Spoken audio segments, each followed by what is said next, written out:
Okay, so now let's take a look at oxidative phosphorylation, which is also known as the electron transport chain. So from our glycolysis reactions and TCA cycle, we have generated an abundance of NADH while we're oxidizing our glucose. Now that we have this NADH, we need to regenerate NAD to keep the glycolytic and TCA cycle going for the enzymes that need NADH. So the way we're going to do that is we are going to use the electron transport chain. So let's start out with the inner mitochondrial membrane. So the enzymes involved in the transport of electrons are embedded in the inner mitochondrial membrane. The first one we need to look at is called complex 1, and this is also called NADH dehydrogenase. So if this is the matrix side of the mitochondria, this is the inner membrane space, so we have our orientation correct. The NADH that's located in the mitochondria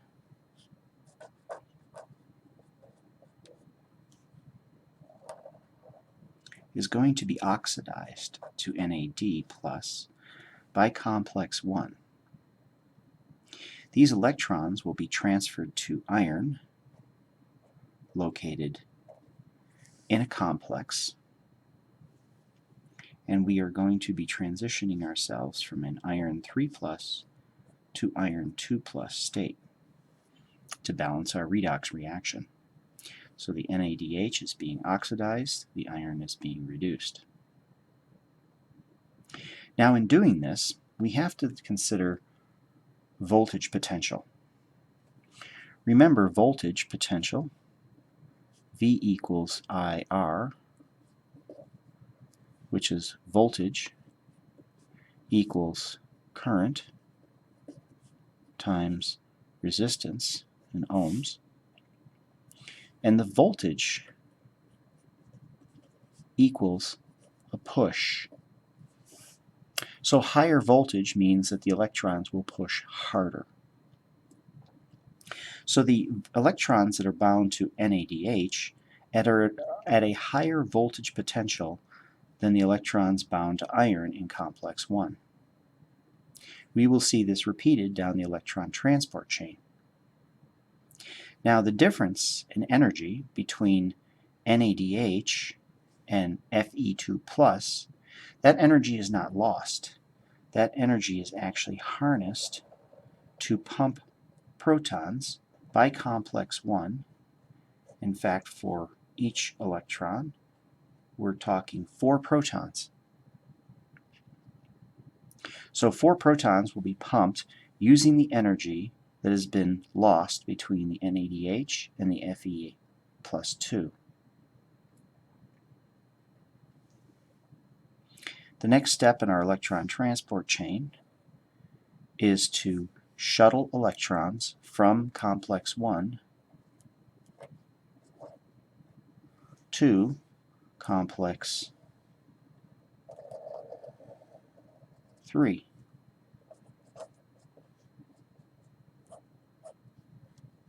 And in this case, we are going to shuttle these electrons using CoQ, coenzyme Q. This is the same molecule. It's a very small molecule. It's lipid soluble, so it's in the bilayer. And this is the same molecule that's seen in supplement stores. The CoQ will transfer the electrons and convert iron from an Fe3+ state to an Fe2+ state in complex 3. Now at this point, what has happened to complex 1? Complex 1 is a bit of a misnomer. It's embedded into the membrane, facing the mitochondrial matrix, and this is actually succinate dehydrogenase. This is also termed complex 2. It is not actually part of the electron transport chain. It is an enzyme involved in the TCA cycle. Recall that this enzyme is converting FAD to FADH2,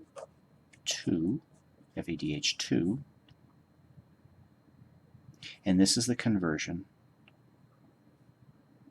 of succinate to fumarate. Now we have to restore the FAD, and so the electrons that are released are transferred to CoQ directly. So these electrons bypass complex 1 and move from CoQ to complex 3. The next step is to transfer electrons from complex 3 to complex 4. And this is done by cytochrome C. Cytochrome C is a small molecule that has a heme-bound iron to it, and so the oxidation of iron in complex 3 is going to transfer electrons to cytochrome C. The difference between the iron in heme and cytochrome C and that of heme and red blood cells is that this iron can move between an Fe3+ to an Fe2+ state, depending on its redox state with the electron movement. Heme iron in red blood cells remains in a +2 state. The next step is to transfer these electrons to complex 4. And this is our final step in electron transport. And here what we are going to do is take molecular oxygen that has been delivered by red blood cells, and we are going to add electrons to generate water. Now at each step we are losing voltage potential. So we saw in the first step we were using this drop in voltage potential, this energy loss, to pump protons. Complex 2 also will be using this drop in potential to pump protons. For complex 3, it's 2 protons. Once again, complex 4 will also be using the energy loss in this electron movement to generate 4 protons. What we're essentially doing here is creating a proton gradient so that proton concentration is very high in the inner membrane space and lower in the matrix. This gradient is what drives the entrance of pyruvate into the mitochondria. So we are establishing this gradient for multiple purposes. This gradient is also called the proton motive force.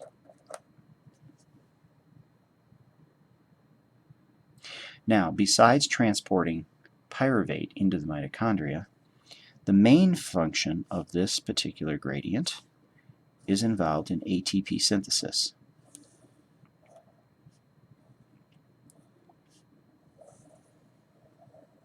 ATP synthesis is going to use another enzyme complex, a very large complex, that's called the ATP synthase complex. Here we have a transmembrane channel that is going to allow protons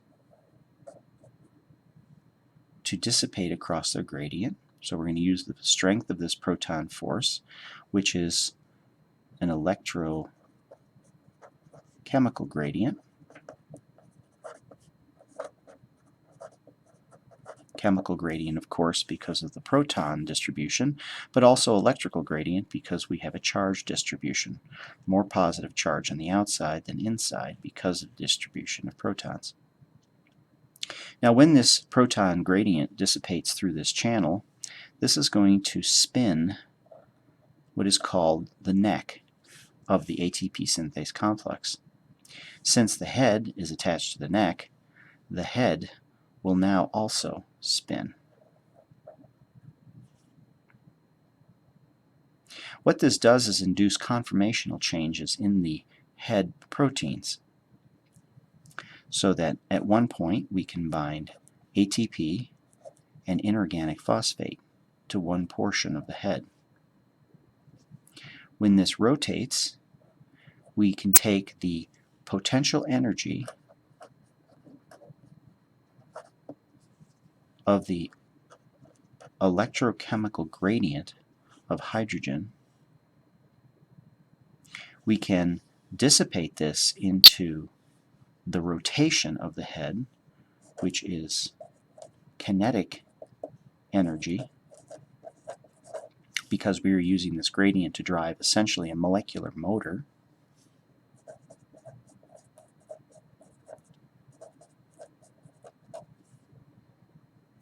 And some of this kinetic energy is being converted into chemical energy, which is the synthesis of ATP on another portion as it's turning.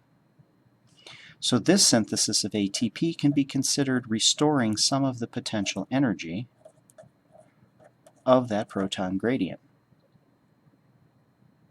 The head turns one more time and then releases the ATP from the head so that we can return again to reload with ADP plus inorganic phosphate and continue the reaction.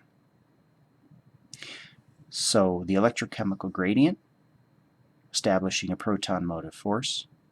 We've established potential energy across the membrane. We release this potential memory energy into kinetic energy to turn,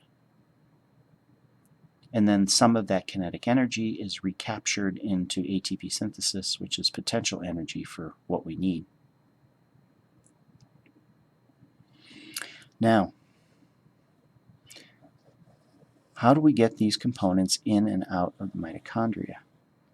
Well, we saw pyruvate. Pyruvate has a shuttle that is going to take advantage of the proton gradient.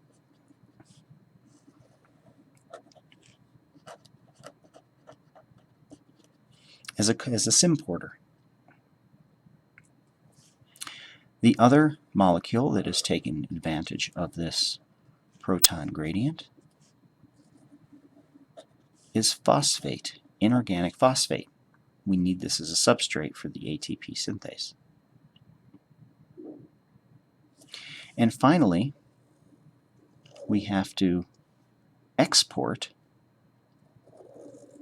ATP into the cytosol for use, for need, and we need to import ADP.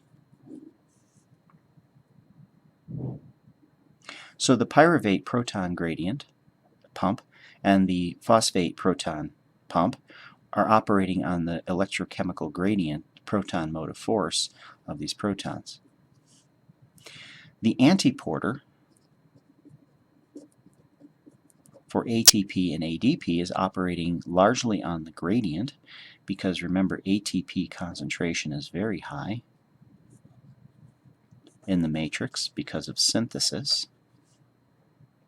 So that is driving this transition.